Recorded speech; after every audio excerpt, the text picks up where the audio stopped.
నమస్కారం, BTV news కి స్వాగతం. ముందుగా ముఖ్యాంశాలు.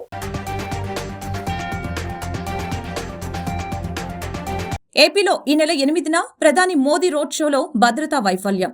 ప్రధాని రోడ్ షోలో డ్రోన్లు ఎగరటంపై వివాదం. విచారణ జరిపి బాధ్యులపై కఠిన చర్యలు తీసుకోవాలని కేంద్ర హోంశాఖ ఏపీ డీజీపీకి ఆదేశం. యూనియన్ పబ్లిక్ సర్వీస్ కమిషన్ కి లేఖ రాసిన టీడీపీ అధినేత చంద్రబాబు. ఏపీలో ఐఏఎస్ కన్ఫర్మేషన్ ప్రక్రియ చేపట్టడం ఎన్నికల కోడ్కు విరుద్ధమన్న చంద్రబాబు, కొత్త ప్రభుత్వం వచ్చే వరకు కన్ఫర్మేషన్ వాయిదా వేయాలని యూపీఎస్సీకి విజ్ఞప్తి. ఏపీ వ్యాప్తంగా ఆరోగ్యశ్రీ సేవలు కొనసాగుతున్నాయని ఆరోగ్యశ్రీ సీఈఓ లక్ష్మీషా స్పష్టీకరణ. ఎక్కడ ఆరోగ్యశ్రీ సేవలకు అంతరాయం లేకుండా ప్రభుత్వం చర్యలు చేపట్టిందని వెల్లడి.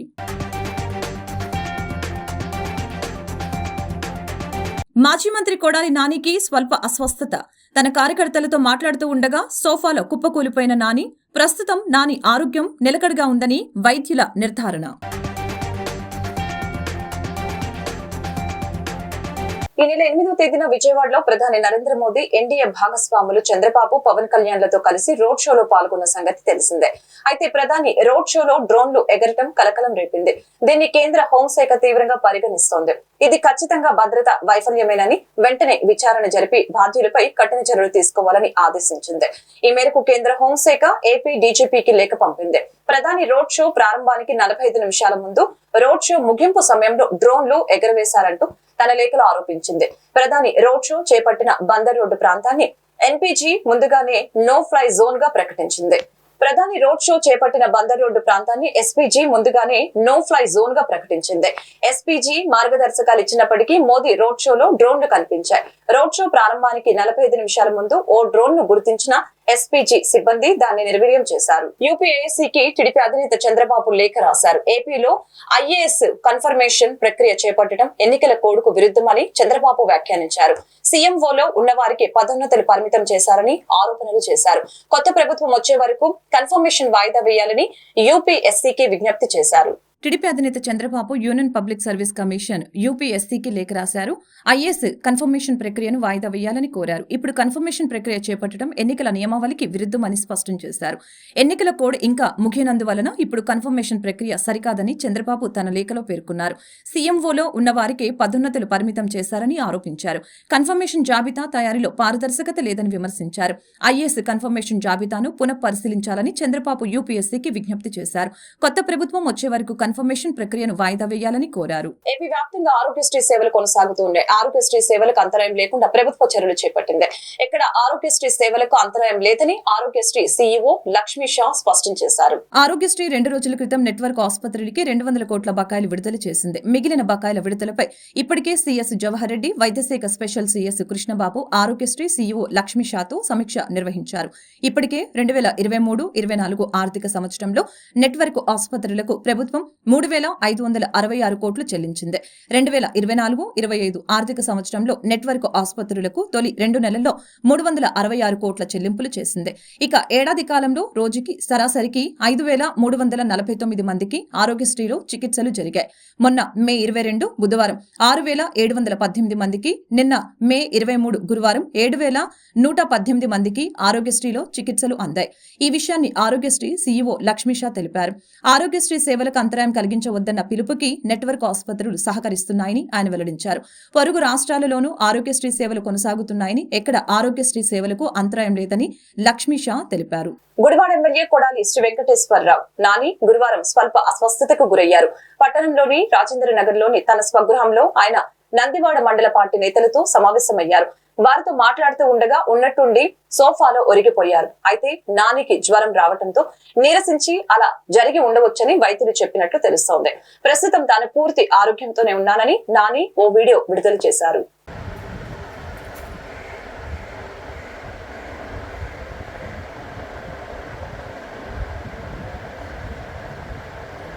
130 స్థానాలతో టీడీపీ విజయం ఖాయమని చంద్రబాబు సీఎంగా ప్రమాణ స్వీకారం చేస్తారని టీడీపీ నేత బుద్ధా వెంకన్న జోస్యం చెప్పారు. ఇటీవల జరిగిన పోలింగ్ లో కూటమికే ప్రజలు పట్టం కట్టారని భరోసా వ్యక్తం చేశారు. నారా లోకేష్ ను టీడీపీ అధ్యక్షునిగా ప్రకటించాలని చంద్రబాబు కోరారు. 2019 వరకు టీడీపీని చంద్రబాబు ఒక్కరే నడిపించారని, ఆ తర్వాత చంద్రబాబుతో పాటు లోకేష్, భువనేశ్వరి, బ్రాహ్మిణి 4 దిక్కులుగా పార్టీ కోసం పనిచేశారని, 5 ఏళ్లు టీడీపీ కోసం చంద్రబాబు కుటుంబం మొత్తం నిలబడిందని బుద్దా వెంకన్న వివరించారు. శుక్రవారం తన కార్యాలయంలో నిర్వహించిన మీడియా సమావేశంలో ఆయన మాట్లాడారు.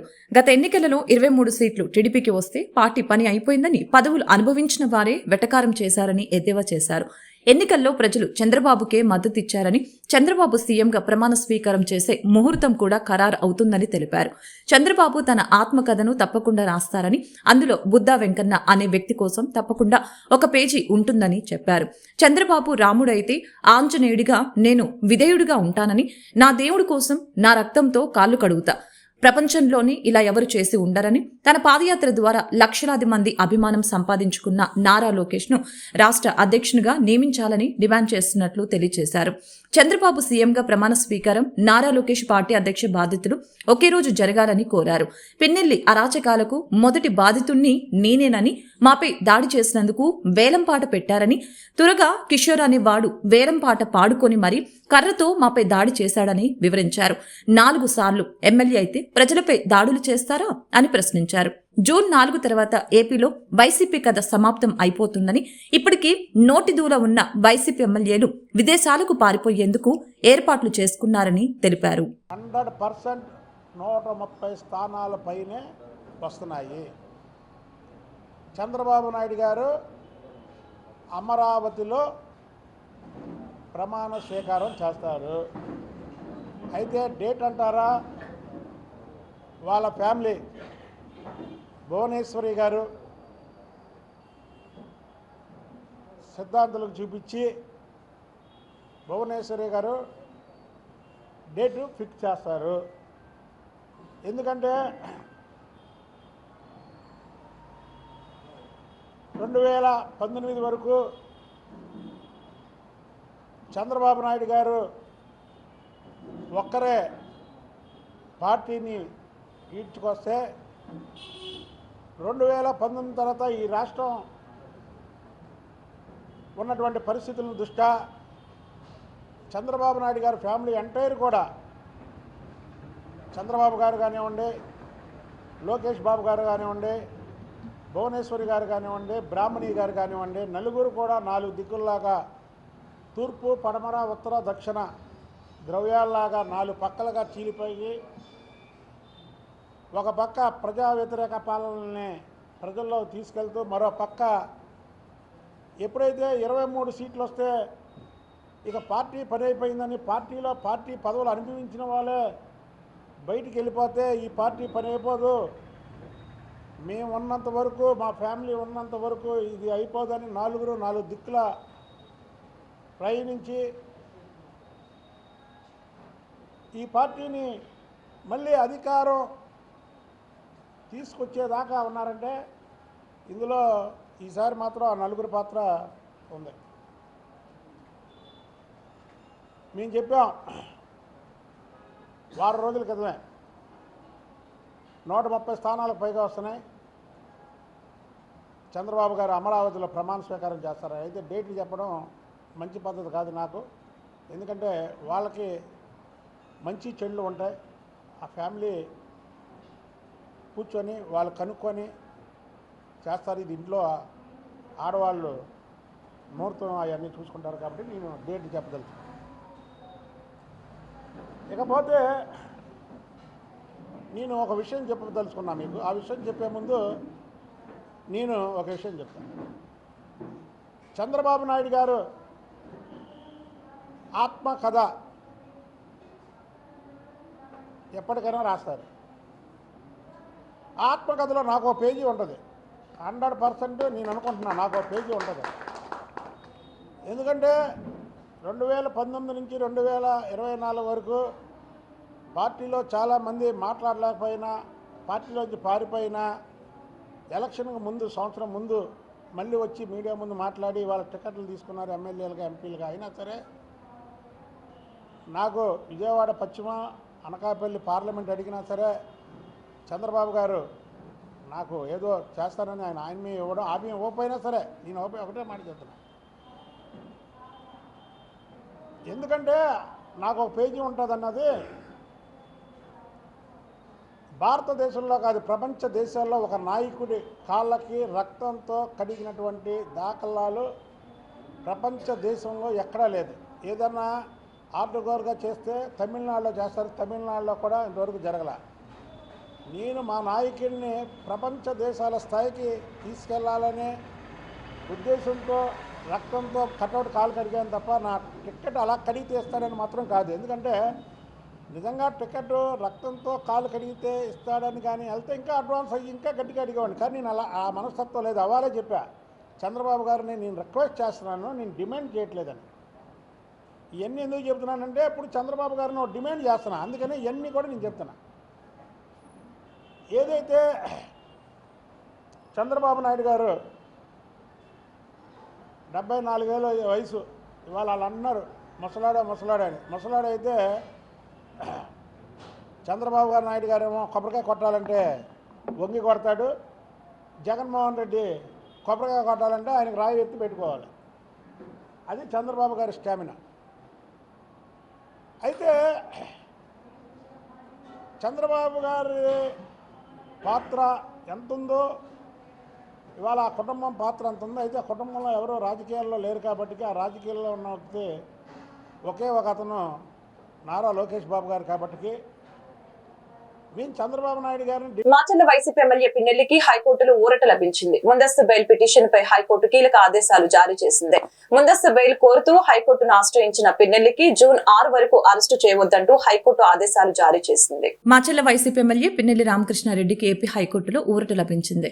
ఈవీఎం ధ్వంసం కేసులో A1 నిందితుడిగా ఉన్న పిన్నెల్లి ఇవాళ ఏపీ హైకోర్టులో లంచ్ మోషన్ పిటిషన్ దాఖలు చేశారు. దీనిపై సుదీర్ఘంగా విచారణ జరిపిన హైకోర్టు ధర్మాసనం కీలక ఆదేశాలు జారీ చేసింది. జూన్ 6వ తేదీ వరకు పిన్నెల్లిపై ఎలాంటి చర్యలు తీసుకోవద్దని పోలీసుల్ని ఆదేశించింది. జూన్ 6వ తేదీ ఉదయం 10 గంటల వరకు మాత్రమే తమ ఆదేశాలు వర్తిస్తాయని స్పష్టం చేసింది. పిన్నెల్లితో సహా వివిధ కేసులు ఎదుర్కొంటున్న అసెంబ్లీ అభ్యర్థుల ముందస్తు బెయిల్ పిటిషన్లను హైకోర్టు నేడు విచారించింది. తాడిపత్రి టీడీపీ అభ్యర్థి అస్మిత్ రెడ్డికి కూడా హైకోర్టులో ఊరట లభించింది. అస్మిత్ రెడ్డిని కూడా జూన్ 6వ తేదీ వరకు అరెస్టు చేయవద్దని న్యాయస్థానం ఆదేశించింది. కాగా కోర్టు ఆదేశాల నేపథ్యంలో పిన్నెల్లి స్పందించారు. న్యాయం గెలిచింది అంటూ ఫేస్బుక్ లో పేర్కొన్నారు. ఎన్నికల ఫలితాల వెలువడే వరకు కోడ్ నిబంధనలు అమల్లో ఉంటాయని ప్రజలు పోలీసులతో సహకరించాలని వెస్ట్ ఏసీపీ మురళీకృష్ణారెడ్డి తెలిపారు. 144 సెక్షన్ అమల్లో ఉందని ప్రజలు రోడ్లపై గుంపులుగా నిల్చోకూడదని చెప్పారు. ప్రజా సహకారంతో ఎన్నికలు ప్రశాంతంగా జరిగాయని, కౌంటింగ్ రోజున రోడ్లపై వచ్చి ఎటువంటి గొడవలు చేయవద్దని, బాణసంచ కాల్చిన కఠిన చర్యలు తీసుకుంటామని తెలిపారు. కొత్తపేట పోలీస్ స్టేషన్ పరిధిలోని పాత రాజరాజేశ్వరిపేట, కంసాలిపేట పరిసరాల్లో పోలీసులు ఫుడ్ పెట్రోలింగ్ నిర్వహించడం జరిగింది. పాత రాజరాజేశ్వరిపేట ర్యాంపు నుంచి ప్రారంభమైన ఫుడ్ పెట్రోలింగ్ పలు ప్రాంతాల్లో సాగుతూ ప్రజలకు అవగాహన కల్పించారు. 144 సెక్షన్ అమల్లో ఉందని, ప్రజలు రోడ్లపై గుంపులుగా నిల్చోకూడదని చెప్పారు. ప్రజా సహకారంతో ఎన్నికలు ప్రశాంతంగా జరిగాయని, కౌంటింగ్ రోజు కూడా ప్రజలు సహకరించాలని కోరుతున్నట్టు తెలిపారు. కౌంటింగ్ రోజున రోడ్లపైకొచ్చి ఎటువంటి గొడవలు చేయవద్దని, బాణసంచ కాల్చిన కఠిన చర్యలు తీసుకుంటామని తెలిపారు. కొత్తపేట సీఐ గణేష్ పర్యవేక్షణలో పోలీస్ సిబ్బంది స్థానికులకు అవగాహన కల్పించారు. విజయవాడ నగరంలో పలు చోట్ల రోడ్లు గుంతలమయంగా మారింది. ఈ గుంతల రోడ్లపై వాహనదారులు పలు ఇబ్బందులు గురవుతున్నారు. దీనికి తోడు పైప్ లైన్లు, కేబుళ్ల కోసం తవ్విన రోడ్లను సకాలంలో అధికారులు పునరుద్ధరించకపోవడంతో చాలా చోట్ల దారుణ అస్తవ్యస్తంగా మారాయి. రానున్న వర్షాకాలంలో ఇలాగే కొనసాగితే ప్రమాదాలు తప్పవని నగర ప్రజలు వాపోతున్నారు. నగరంలోని రోడ్లన్నీ గుంతలు, కంకరతో నిండి స్థానికులు, వాహనదారులు నానా ఇబ్బందులు పడుతూ ప్రమాదాల బారిన పడుతున్నారు. అధ్వానమైన రోడ్లపై ప్రయాణిస్తున్న అధికారులు పట్టించుకోవటం లేదు. దీనికి తోడు పైప్ లైన్లు, కేబుళ్ల కోసం తవ్విన రోడ్లను సకాలంలో పునరుద్ధరించకపోవడంతో చాలా చోట్ల దారులు అస్తవ్యస్తంగా మారాయి. ఎక్కడ పడితే అక్కడ గుంతలు పడినా పట్టించుకునేవారు కరువయ్యారు. దీంతో వాహనదారులు తీవ్ర ఇబ్బందులు పడుతూ ఉన్నారు. చిరుజల్లులు కురిస్తే నగరం చెరువును తలపిస్తోంది. అలాంటిది భారీ వర్షం పడిందంటే ఇక సముద్రాన్ని తలపించేలా ఉంటుంది. చిన్నపాటి వర్షం పడితే ఆ గోతుల్లో నీరు చేరి చెరువు నిండుతోంది. దీన్ని గుర్తించని డ్రైవర్లు చిన్న ప్రమాదాలకి గురవుతున్నారు. రాత్రి వేళల్లో ఈ రోడ్లలో ప్రయాణించడం సాహసమేనని అంటున్నారు. కాగా నగరంలో రోడ్లు మరింత నరకంగా మారుతూ ఉన్నాయి. రోడ్లపై గుంతలు తవ్వటంతో వాహనదారులు, పాదచారులకు తిప్పలు తప్పటం లేదు. లెక్కలేనని గోతులపై గతిలేని ప్రయాణం సాగిస్తున్న వాహనదారులు ప్రమాదాలకి గురవుతూ ఉన్నారు. దెబ్బతిన్న రోడ్లపై ప్యాచ్ వర్క్తోనే సరిపెడుతున్నారు. దీంతో భారీ వర్షం పడగానే రోడ్లన్నీ గుంతలుగా మారుతున్నాయి. అల్పపీడనం తుఫానుగా మారాక గంటకు 102 కిలోమీటర్ల వరకు వేగంతో గాలులు వీస్తాయని వాతావరణ శాఖ హెచ్చరించింది. మే 27వ తేదీ వరకు ఒడిశా, పశ్చిమ బెంగాల్, ఈశాన్య రాష్ట్రాల వారు చేపల వేట, ఇతర ఏ పనులైనా సముద్రంలోకి వెళ్లవద్దని స్పష్టం చేసింది. ఇప్పటికే సముద్రంలోకి వెళ్లిన మత్స్యకారులు వెంటనే తీరానికి చేరుకోవాలని సూచించింది. బంగాళాఖాతంలో కొనసాగుతున్న అల్పపీడనం మరింతగా బలపడుతుందని, అది తీవ్ర తుఫానుగా మారి ఆదివారం సాయంత్రానికి పశ్చిమ బెంగాల్, బంగ్లాదేశ్ల మధ్య తీరం దాటే అవకాశం ఉందని భారత వాతావరణ శాఖ ఐఎండీ ప్రకటించింది. ప్రస్తుత సీజన్ కు సంబంధించి రుతుపవనాలకు ముందు ఏర్పడుతున్న మొట్టమొదటి తుఫాన్ ఇదేనని అధికారులు తెలిపారు. హిందూ మహాసముద్రంలో ఏర్పడే తుఫానులకు పెట్టే పేర్ల క్రమంలో ప్రస్తుతం ఉన్న పేరు రెమల్. దీనిని ఈ తుఫానుకు పెట్టనున్నట్లు వెల్లడించారు. బంగాళాఖాతంలో అల్పపీడన పరిస్థితులపై ఐఎండీ శాస్త్రవేత్త మోనికా శర్మ మాట్లాడారు. మధ్య బంగాళాఖాతంలో కొనసాగుతున్న అల్పపీడనం శుక్రవారం ఉదయానికల్లా వాయుగుండంగా మారుతుంది. ఆ తర్వాత మరింత బలపడి శనివారం ఉదయానికల్లా తుఫానుగా, ఆ తర్వాత తీవ్ర తుఫానుగా మారుతుంది. ఆదివారం సాయంత్రానికల్లా పశ్చిమ బెంగాల్, బంగ్లాదేశ్ల మధ్య తీరం దాటే అవకాశం ఉందని ఆమె వెల్లడించింది. శుక్రవారం ఉదయం అహల్య హాస్పిటల్ నందు అహల్య ట్రస్ట్ డైరెక్టర్ మరియు తెలుగుదేశం పార్టీ మహిళా నాయకురాలు శ్రీమతి డాక్టర్ శనక్కాయల రాజకుమారి గారి జన్మదిన వేడుకలు ఘనంగా జరిగాయి. ఈ కార్యక్రమంలో గుంటూరు తూర్పు నియోజకవర్గం టీడీపీ ఎమ్మెల్యే అభ్యర్థి షేక్ నజీర్ అహ్మద్, డాక్టర్ శనక్కాయల ఉమాశంకర్ ముఖ్య అతిథిగా పాల్గొని రాజకుమారి గారిని ఆశీర్వదించి పుట్టినరోజు శుభాకాంక్షలు తెలిపారు. పుట్టినరోజు సందర్భంగా ఏర్పాటు చేసిన కేకును శనక్కాయల రాజకుమారి చేతుల మీదుగా కట్ చేశారు. అనంతరం ప్రముఖులు, అభిమానులు దుస్సాల్వాలు కప్పి పుష్పగుచ్చం ఇచ్చి పుట్టినరోజు శుభాకాంక్షలు తెలిపారు. ఈ సందర్భంగా నజీర్ అహ్మద్ మాట్లాడారు. శనక్కాయల రాజకుమారి పుట్టినరోజు శుభాకాంక్షలు తెలియజేస్తూ శనక్కాయల కుటుంబంతో చిరకాల స్నేహం ఉందని, రాజకీయ ప్రక్రియలోనే కాకుండా ఒక మంచి వ్యక్తిగా ఉమాశంకర్ మరియు వారి సతీమణి గుంటూరు నగర ప్రజలకు ఎంతో సన్నిహితులని తెలిపారు. అనంతరం డాక్టర్ శనక్కాయల రాజకుమారి మాట్లాడారు. ఈ రోజు నా పుట్టినరోజు సందర్భంగా ఇక్కడికి తరలి వచ్చి నాపై ఇంత అభిమానం చూపించిన ప్రతి ఒక్కరికి కృతజ్ఞురాల్ని అని, మీ అభిమానానికి ఎల్లప్పుడూ నేను రుణపడి ఉంటానని తెలిపారు. అదేవిధంగా నగరంలో అహల్య ట్రస్ట్ ఆధ్వర్యంలో పలు చోట్ల తన పుట్టినరోజును పురస్కరించుకొని అన్నదాన కార్యక్రమాలు చేపట్టడం చాలా ఆనందంగా ఉందని, అందులో నేను పాల్గొనడం మరింత ఆనందంగా ఉందని తెలిపారు.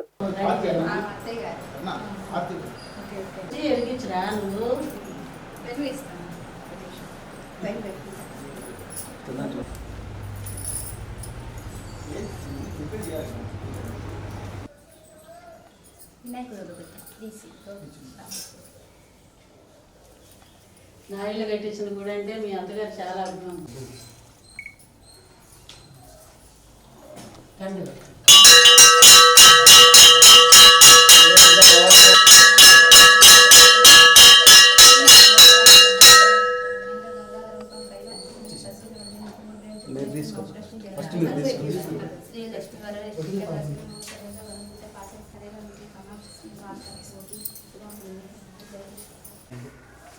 మేడం ఇటు ఈ ఫోన్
నేను రోడ్డు మీద ఉన్నా, వెళ్తే నడి రోడ్డు మీద బండి ఆపి బయటకు నన్ను బయటకు పిలిపించి అక్కడ కోర్టు దగ్గర ఏదో ధర్నా జరుగుతుంది. అంటే వాళ్ళకి ఎంత మనకి మీద అభిమానం ఉందనేది మాటల్లోనే కాదు చేతల్లో కూడా చేసి చూపించినందుకు వాళ్ళ ఫ్యామిలీకి మరొకసారి హృదయపూర్వకంగా ధన్యవాదాలు తెలిపాలి మీ అందరి ముందు. రెండవది మేడం గారైతే రియల్లీ వాళ్ళిద్దరి కప్పులు అయితే ఎంతమంది ఎన్ని రకాలు చెప్పినా కూడా దిష్టి తగలకూడదు నేను అనుకుంటాను.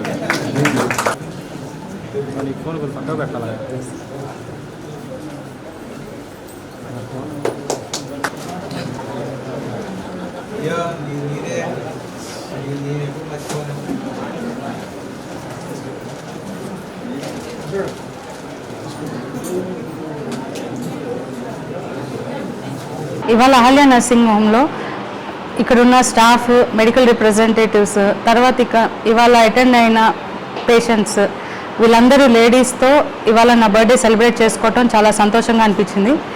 ఇవాళ ఇంకా సంతోషంగా అనిపించింది, నజీర్ అహ్మద్ గారు కూడా వచ్చారు. ఆయన ఒక ఫ్యామిలీ మెంబర్గా ఉన్నారు. ఇవాళ కేక్ కటింగ్ కూడా బాగా జరిగింది. ఇవాళ మెయిన్గా ఈ సందర్భంగా ఇన్ఫర్టిలిటీ ట్రీట్మెంట్స్లో ఒక అడ్వాన్స్ ట్రీట్మెంట్ తీసుకుంటున్నాం. అది గ్రీన్ ఫర్టిలిటీ. అంటే గ్రీన్ ఫర్టిలిటీ అంటే తక్కువ మెడిసిన్స్తో న్యాచురల్ కన్సెప్షన్ని హెల్ప్ చేయటం. ఇది గ్రీన్ ఫర్టిలిటీ అనేది ఇవాళ నుంచి స్టార్ట్ చేస్తున్నాం. దీన్ని కొంచెం గట్టిగా కంటిన్యూ చేస్తాం. రాబోయే గవర్నమెంట్తో కలిసి లేడీస్కి సంబంధంగా వాళ్ళ యొక్క అభివృద్ధి, వాళ్ళ యొక్క భద్రత కోసం ఎప్పుడు మేమందరం కలిసి పనిచేయాలని డెసిషన్ తీసుకున్నాం. సో అందరికీ చాలా హ్యాపీగా ఇవాళ అందరం సెలబ్రేట్ చేసాం. థ్యాంక్ యూ అమ్మా. వార్తలు ముగించే ముందు ముఖ్యాంశాలు మరొకసారి.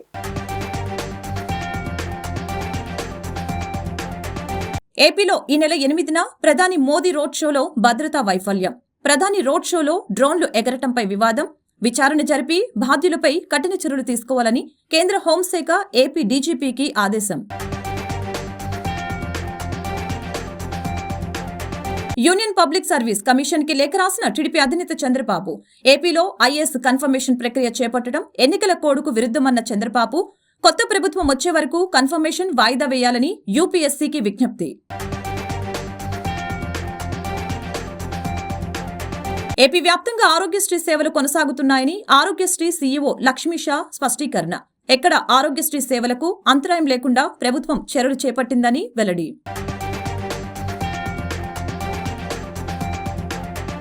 మాజీ మంత్రి కొడాలి నానికి స్వల్ప అస్వస్థత. తన కార్యకర్తలతో మాట్లాడుతూ ఉండగా సోఫాలో కుప్పకూలిపోయిన నాని. ప్రస్తుతం నాని ఆరోగ్యం నిలకడగా ఉందని వైద్యుల నిర్ధారణ. ఈ వార్తలు ఇంతటితో సమాప్తం. మరొక బులెటిన్ మళ్ళీ కలుద్దాం. నమస్కారం.